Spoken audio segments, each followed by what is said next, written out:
Ini tentang istiqomah. Dalam satu pertempuran, Jenderal Salahuddin Al-Ayyubi bersama tentaranya, tentara Islam, pernah mengalami kekalahan.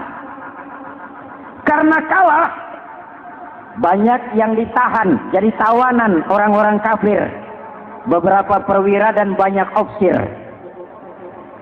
Tercatatlah ada 3 orang ofisir jadi tawanan raja kafir ini. Satu hari raja kafir musyawarah dengan perdana menterinya.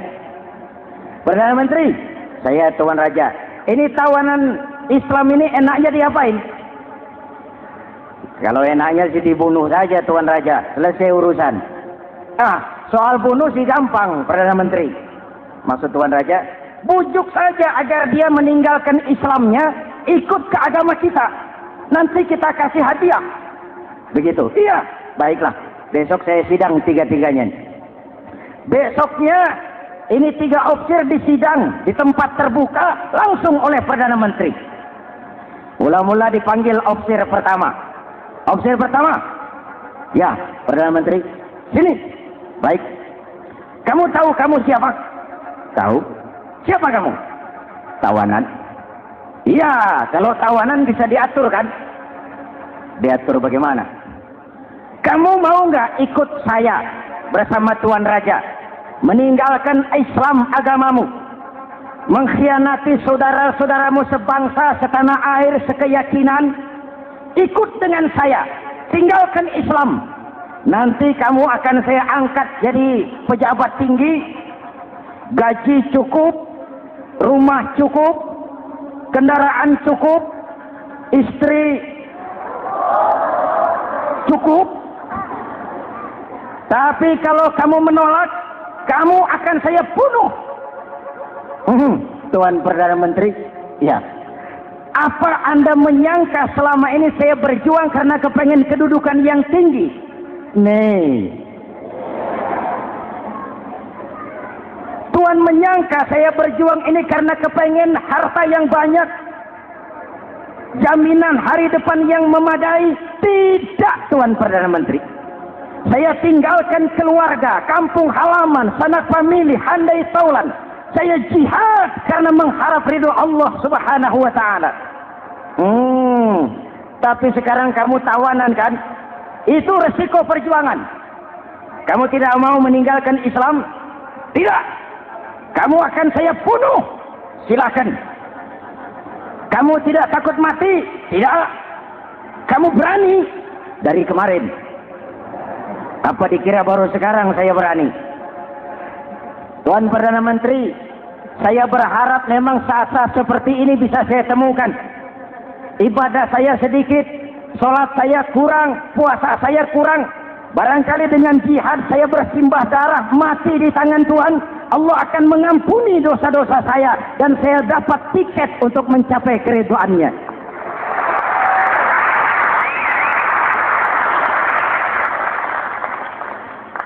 Gila kamu. Biarin. Kalau ini Tuhan anggap gila, saya bisa berbuat lebih gila dari ini. Saya bunuh kamu. Bunuh. Algojo. Dipancung. Dio. Ini terlepas kepalanya dari badannya. Menggeluntung kepalanya ke bawah. Jatuh bergelindingan.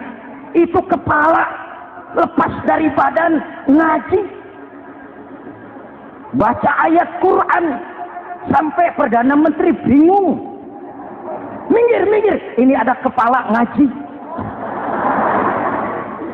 Ayatnya yang dibaca, ya ayyatuhan nafsul mutmainnah, irji'i ila rabbiki radiyatan mardiyah. Wahai jiwa yang tenang, kembalilah kepada Allah dengan diridhoi.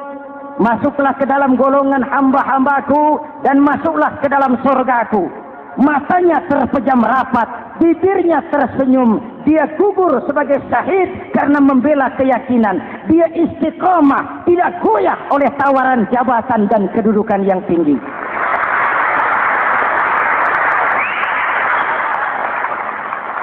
Perdana Menteri geleng kepala, dasar orang Islam. Panggil officer kedua. Officer kedua. Ya, Perdana Menteri. Kamu sudah lihat temanmu yang barusan? Sudah. Mati kan? Mati. Kamu bagaimana? Mau tetap berjuang untuk Islam atau ikut kami? Jabatan tinggi, kedudukan tinggi, rumah tinggi. Bagaimana? Atau mau mati seperti teman kamu barusan? Sudah kamu pikir? Sudah, Perdana Menteri. Sudah apa? Sudah, jangan banyak omong. Maksud kamu apa? Saya sudah tidak sabar mau nyusul teman saya yang barusan itu. Saya tidak bayangkan bagaimana disambut oleh malaikat di surga, disambut oleh para bidadari di surga, menggapai ridho Allah. Oh, Perdana Menteri, sudah jangan banyak omong. Kalau mau potong, potong saya.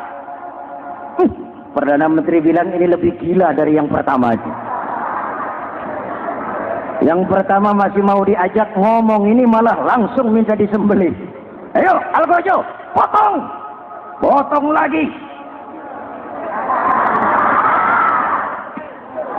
Dia terpisah lagi kepalanya dengan badan, jatuh ke bawah, menggeluntung, ngaji lagi. Ayatnya yang dibaca, wujuhun yawma idzin nadhirah ila rabbiha nadhirah.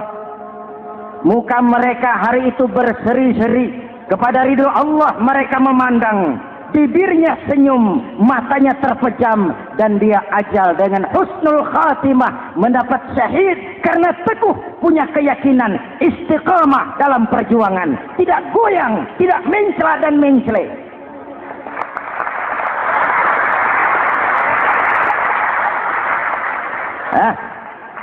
Officer ketiga, sini. Siap, siap, Perdana Menteri. Kamu sudah lihat nasib dua orang teman kamu? Sudah. Mati kan? Mati. Kamu mau seperti dia? Oh, tidak, Perdana Menteri. Saya tidak mau mati. Daripada matikan lebih baik hidup. Kamu mau ikut saya? Mau, Perdana Menteri. Mau. Gaji besar, rumah besar, kendaraan besar, istri.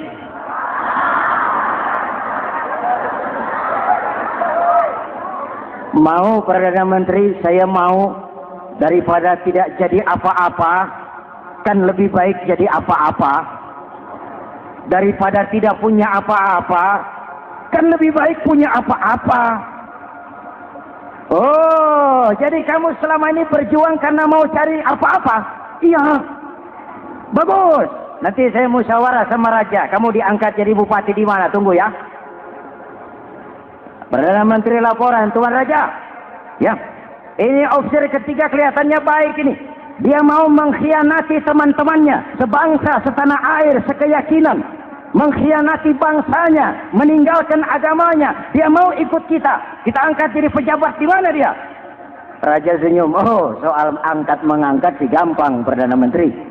Cuma saya pikir-pikir officer ketiga ini kok tegel-tegelin. Kok sampai hati ya?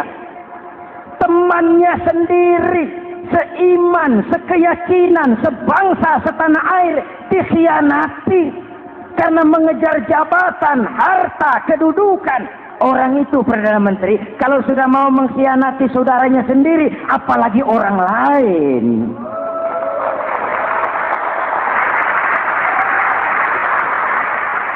Ini officer ketiga, ini officer bejat. Anda bayangkan temannya sendiri dikhianati. Nanti kalau ada kesempatan, kita ditikam dari belakang. Jadi bagaimana Tuan Raja? Malah kalau saya lihat yang dua yang sudah mati itu orang hebat, Perdana Menteri. Punya pendirian, istiqamah. Malah kalau bisa yang dua itu dihidupin lagi. Loh, dihidupin bagaimana Tuan Raja, sudah kadang mati. Jadi bagaimana ya officer ketiga ini? Bunuh. Bunuh, bunuh. Buat apa piara benalu jadi duri di kaki nanti? Bunuh. Baik. Perdana Menteri kembali. Opsi ketiga, siap Perdana Menteri. Saya jadi bupati di mana? Bupati. Modal sampean. Loh, saya mau dibunuh. Bunuh. Katanya kalau ikut agama Tuhan, meninggalkan agama kami, saya akan jadi pejabat tinggi. Kamu opsir pecat. Kamu tidak punya pendirian. Saudaramu sendiri seagama kamu khianati. Apalagi orang lain, potongan kayak kamu jadi pejabat, rusak negara ini.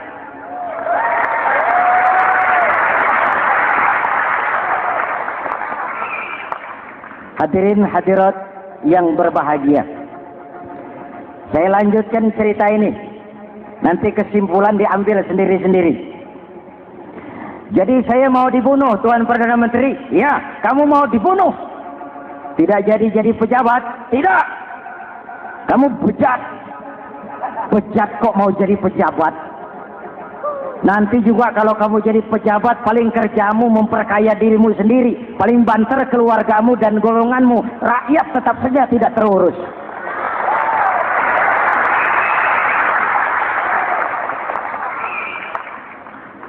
Paling-paling kamu kalau sudah jadi pejabat tinggi, kerjamu cuma membuka, meresmikan, berkunjung. Berkunjung, meresmikan, membuka. Membuka, meresmikan, berkunjung. Lah kapan kamu ngurus rakyatnya? Bejat kamu. Jadi saya dibunuh, bunuh. Iyalah, kalau mau dibunuh ya saya bunuh, tapi saya mau Islam lagi ah. Terserah, mau Islam lagi mau tidak, kamu tetap akan dibunuh. Iya, saya mau Islam lagi. Ayo cepat. Iya Pak, saya mau syahadat dulu. Cepat. Iya Pak, asyhadu macet lehernya. Ayo cepat. Iya Pak, asyhadu tidak bisa mengucap syahadat. Ayo cepat. Iya Pak, asyhadu tidak tuntas mengucap syahadat, golok algojo keburu sampai di lehernya.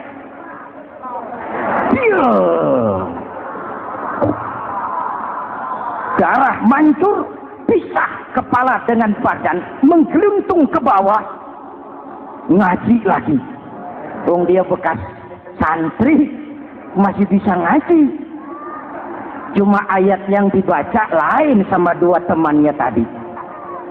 Ayat yang dibaca, afaman haqqa alaihi kalimatul azab, afaman haqqa alaihi kalimatul azab, afa anta tunkizu man finnar. Ini ayat yang dibaca. Orang yang memang sudah dapat vonis akan mendapat azab, bisakah kamu menyelamatkan dia dari neraka? Bertahun-tahun berjuang di bawah bendera Islam untuk kejayaan Islam. Di akhir hayatnya dia tergoda oleh kedudukan dan harta, oleh jabatan dan pangkat. Ia bergeser, imannya rapuh, hilang istiqomahnya, ditinggalkan agamanya, dan dalam keadaan begitu dia mati. Dia su'ul khatimah. Na'udzu. Hadirin, apa guna saya ungkapkan ini? Mari kita belajar. Perlu stabilitas temperatur batin. Saya sering katakan, berapa banyak orang waktu di bawah teriak-teriak berantas korupsi, ganyang korupsi, sikat korupsi, cuma karena belum dapat kesempatan. Begitu dapat kesempatan, korupsinya lebih gila dari yang dia teriaki. Betul? Waktu di bawah rajin baca ayat kursi, dapat kursi, lupa sama ayat. Betul? Betul?